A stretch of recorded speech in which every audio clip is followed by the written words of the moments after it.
Here at the shop, most bike shops make, I think, from what I've been told, about half of their money in bike shops comes from repair business. We are a lot lower than that, and most of that repair business is based strictly local.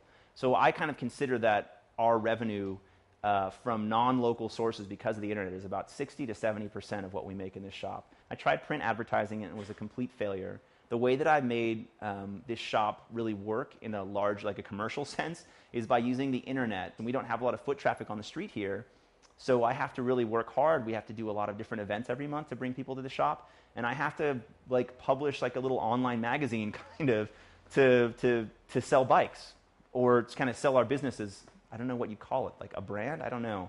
But anyway, the social media component to running this shop is everything.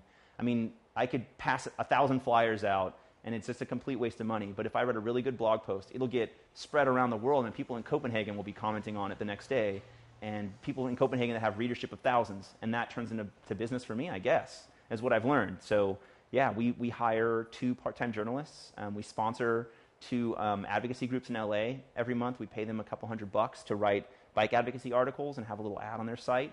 And then I write blog posts every month about just stuff. Last week I read a big essay about how much I love coaster brakes, which are the back pedal brakes on beach cruisers, primarily because you can still hold a frosty beverage in your hand and stop a bike without falling over with a coaster brake. And that got a lot of views, so thank you, social media. In LA, not having a center for many years hurt cycling advocacy and a lot of other groups, because this is a town that's built